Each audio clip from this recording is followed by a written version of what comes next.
Assalamualaikum warahmatullahi wabarakatuh. Waalaikumsalam warahmatullahi wabarakatuh. Maghfirah. Alhamdulillahirabbil alamin. Wassalatu wassalamu ala asrofil anbiya'i wal mursalin wa ala alihi wa sahbihi ajma'in amma ba'du. Asyhadu an la ilaha illallah wa asyhadu anna Muhammadar Rasulullah. Allahumma shalli ala sayyidina Muhammad wa ala sayyidina Muhammad walhamdulillahirabbil alamin. Pertama-tama marilah kita panjatkan puji syukur kehadirat Allah SWT yang mana kita telah diberikan limpahan rahmat, taufik dan hidayahnya sehingga kita bisa bersama-sama berkumpul pada kesempatan kali ini dalam keadaan sehat walafiat, tidak kurang suatu apapun. Yang kedua kalinya, marilah kita sampaikan salawat dan salam kepada junjungan kita Nabi besar Muhammad SAW dan ucapan Allahumma shalli ala sayyidina Muhammad wa ala sayyidina Muhammad alhamdulillahil alamin. Bapak, Ibu yang dirahmati Allah SWT, perkenalkan saya Marzuki, P3H dari Edukasi Wakaf Indonesia, akan menyampaikan pentingnya sertifikat halal bagi pelaku UMKM. Bapak dan Ibu sekalian, bagaimana pentingnya sertifikasi halal bagi pelaku UMKM?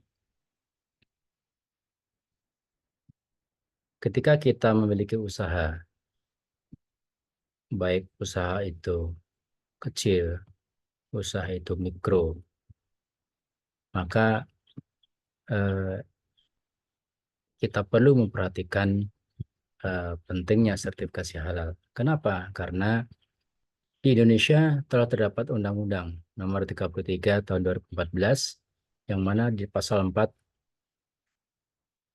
isinya adalah produk yang masuk, beredar, dan diperdagangkan di wilayah Indonesia wajib bersertifikasi halal. Jadi jelas Bapak Ibu bahwa Undang-Undang Nomor 3 Tahun 2014 ini menyampaikan bahwa setiap produk, ya, segalanya, semua produk yang masuk kemudian beredar dan diperdagangkan di wilayah negara Republik Indonesia wajib bersertifikasi halal. Nah, ini digarisbawahi wajib bersertifikasi halal. Kemudian dikuatkan lagi dengan Peraturan Pemerintah Nomor 42 Tahun 2024 di pasal 98, yaitu kewajiban bersertifikasi halal bagi pelaku usaha mikro dan kecil didasarkan atas pernyataan halal pelaku usaha mikro dan kecil. Jadi Bapak Ibu bahwa untuk usaha mikro dan kecil sesuai dengan peraturan pemerintah tersebut itu didasarkan atas pernyataan halal, ya. Jadi pernyataan halal ini hanya untuk usaha mikro dan kecil. Nah, bagaimana dengan usaha yang menengah dan sedang, itu wajib dilakukan sertifikasi halal secara mandiri. Nah, sekarang apabila Bapak Ibu bertanya, kenapa kita harus repot-repot ngurus sertifikasi halal? Ngapain sih repot-repot? Kita tahu usaha ngurus sertifikasi halal sih, saat kita tidak perlu ngurus sertifikasi halal, itu juga masih jalan gitu kan. Nah, perlu digarisbawahi bahwa undang-undang di atas, ya, nomor 3 tahun 2014 ini menyatakan wajib. Jadi apabila kita dibilang wajib, ya seharusnya sebagai warga negara yang baik kita mengurus. Ya. Apalagi dengan PP nomor 42 tahun 2024 ini diberikan kemudahan untuk pelaku usaha mikro dan kecil bahwa pelaku usaha untuk mengurus sertifikasi halal hanya didasarkan atas pernyataan halal. Ya, ini kan dijelaskan bahwa kewajiban bersertifikasi halal bagi pelaku usaha didasarkan atas pernyataan halal bagi pelaku usaha. Nah, nah, sekarang contoh nih, misalnya ada pelanggan datang ke tempat atau warung Bapak atau Ibu, kemudian bertanya, Pak, ini bagaimana? Bapak masaknya halal nggak nih? Nah, Bapak perlu menjelaskan. Kemudian ada lagi datang lagi nanti pelanggan yang berikutnya bertanya, Pak, ini makanan ini bahan-bahannya halal atau enggak nih? Nah, kemudian ada datang lagi, Pak, bla bla bla bla bla bla. Nah, ternyata setiap tamu yang datang menanyakan tentang kehalalan produk atau makanan yang Bapak produksi, sehingga kita jadi repot. Tadinya ngapain repot-repot ngurus sertifikasi halal, sekarang belum punya sertifikasi halal, jadi repot. Ditanya pelanggan sana kemari, jadi kita repot. Tiap kali orang datang, orang tanya, kita harus menjelaskan. Ya kan? Sebenarnya lebih repot apabila harus menjelaskan dan meyakinkan ke semua pelanggan bahwa bahan baku dan proses pembuatan produk Anda itu halal. Dan belum tentu pelanggan yakin karena itu klaim sepihak dari Anda. Betul kan, Pak? Nah, kita ketahui bahwa penduduk di Indonesia itu 87,2% beragama Muslim, beragama Islam atau Muslim. Jumlahnya sekitar 229,6 juta jiwa. Jadi potensi pasar atau market pelanggan Anda atau calon pelanggan usaha itu sangat besar sekali. Ya kan?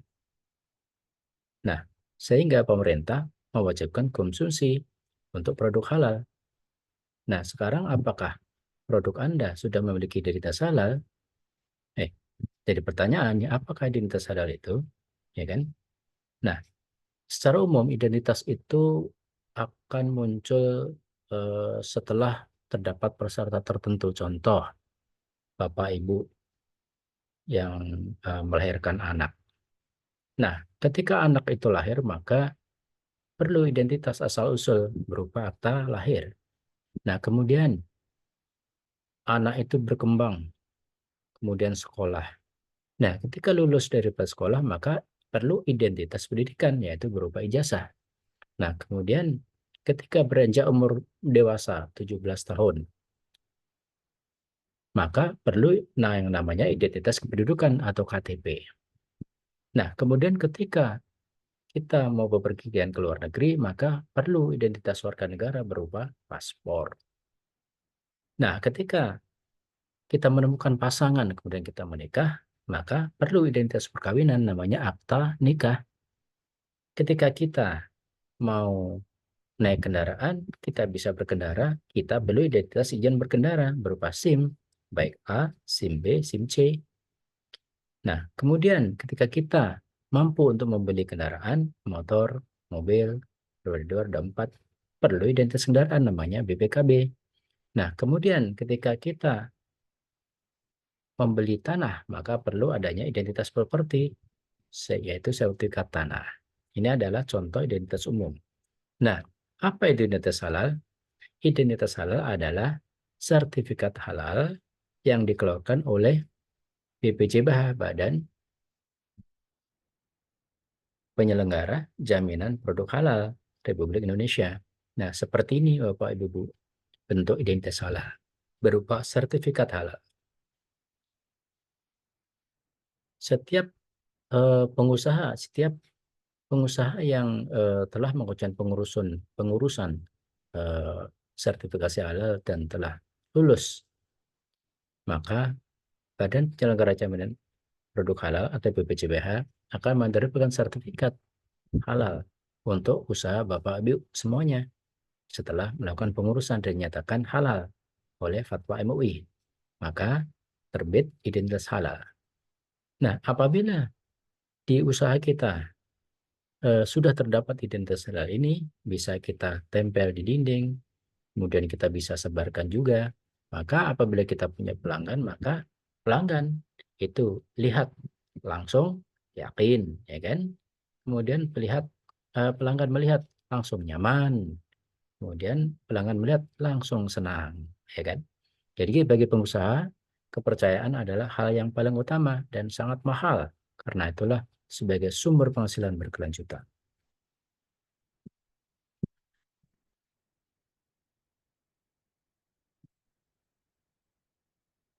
Nah, bagaimana cara mengurus sertifikasi halal bagi UMK, usaha mikro dan kecil? Jadi syaratnya sangat mudah Bapak dan Ibu-Ibu. Jadi perlu memperhatikan ada beberapa kriteria. Yang pertama adalah perlu disiapkan KTP. KTP bagi pelaku usaha UMKM. Nah, yang kedua, dalam satu jenis produk itu diizinkan terdapat 10 varian produk. Ya, kemudian kita siapkan merek produk. Merek tidak harus apa, tapi spesifik yang menunjukkan itu adalah identitas usaha kita. Kemudian yang keempat adalah foto produk. Jadi kalau Bapak Ibu punya satu produk, ya kita siapkan satu. Kemudian kalau punya 10 varian produk, ya kita siapkan 10 foto. Nah, kemudian yang kelima adalah foto tempat produksi.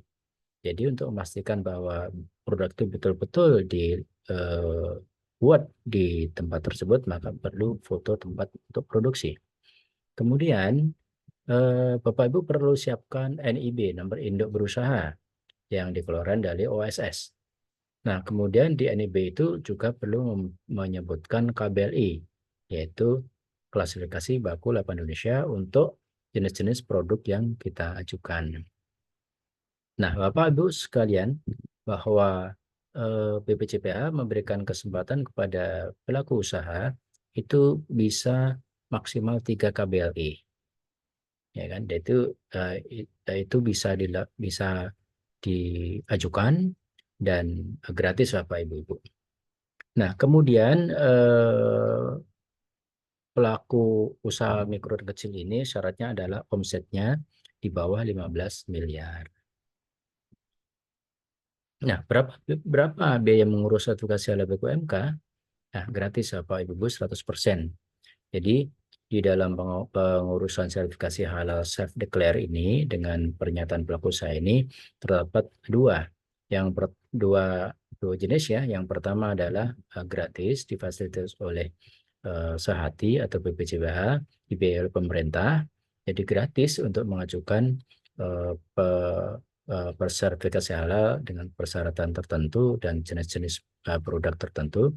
Nah, apabila kita lakukan sendiri, kita bayar sendiri, maka ada biayanya. Walaupun itu self declare atau pernyataan dengan perusahaan, maka kalau kita lakukan sendiri, maka biayanya sebesar 250. Nah, Bapak Ibu sekarang milih yang mana? Memilih yang gratis atau memilih yang bayar? Ayo. Nah, apa saja jenis produk yang dapat difasilitasi sertifikat halal gratis oleh BPJPH atau Sehati? Nah, ada 13 jenis produk makanan self-declare. Yang pertama adalah olahan buah dan sayur. Kemudian yang kedua adalah produk permen dan coklat. Kemudian yang ketiga produk tepung-tepungan, tepung dan sereal. Kemudian yang ketiga adalah produk roti dan bakeri. Kemudian yang kelima produk ikan dan olahan perikanan. Kemudian yang keenam adalah produk telur dan olahannya. Kemudian yang ketujuh adalah produk dari gula, madu, dan manis. Kemudian yang kedelapan, garam, rempah, saus, dan kecap. Kemudian yang kesembilan, makanan ringan siap santap. Kemudian kesembilan, kedai makanan dan minuman. Yang ke-10, susu dan analognya. Kemudian yang ke-11 ya, susu dan analognya. Kemudian ke-12, lemak, minyak, dan emulsi minyak. Kemudian yang ke-13 adalah produk es untuk dimakan. Jadi es untuk dimakan ya. Nanti kalau produk minuman itu masuk ke jenis yang berikutnya sebagai minuman. Ini adalah contoh-contoh produk-produk makanan dari 13 jenis produk makanan self-declare itu yang bisa diajukan ke dalam sertifikasi halal. Contoh misalnya ini ada acar buah, ya kan? Jadi layanan sertifikat halal gratis bagi pelaku usaha mikro itu contoh misalnya ini adalah acar. Acar ini adalah berasal dari buah, tapi buah segar dilakukan sedikit pengolahan. Kemudian contoh asinan. Asinan biasanya jadi buah segar, kemudian diolah, kemudian diberikan air garam dan sebagainya sehingga jadi produk asinan. Kemudian contoh lagi adalah produk asinan sayur. Jadi asinan ada buah, ada sayur ya. Kemudian contoh lagi adalah produk bakso ikan atau tekwan. Bakso ikan atau tekwan ini adalah produk dari kategori ikan atau makanan sungai atau laut ya. Kemudian contoh pempek. Ini ada juga dari produk dari ikan. Kemudian contoh berikutnya adalah produk otak-otak. Nah, kemudian ada contoh produk yang dari emping. Ya kan? Ini pengolahan emping. Ini makanan siap saji nih ya, makanan siap saji. Ini contohnya emping, kemudian ada keripik, kemudian ada kerupuk mentah ya. Ada produk kerupuk mentah. Nah, jadi banyak sekali contoh-contoh produk ya. Kemudian ini produk telur, ya, contohnya saya telur asin, kemudian produk saus tomat, kemudian terang bulan atau kue kukus, ada juga produk salad buah atau es buah, sop buah, kemudian ada contoh pai susu atau pai buah, kemudian juga produk coklat, kokwa buah atau bar, kemudian ada kue kering, ya, kemudian ada juga produk roti, pastry, kemudian ada produk lotek atau urap-urap, gado-gado, ya, dan sebagainya. Jadi tadi adalah contoh-contoh produk makanan. Nah, kemudian untuk produk minuman itu ada 6 jenis Bapak Ibu yang bisa diajukan untuk sertifikasi halal self-declare. Yang pertama adalah aneka minuman ringan dan soda.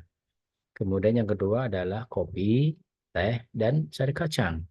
Yang ketiga adalah produk dari susu dan campuran susu.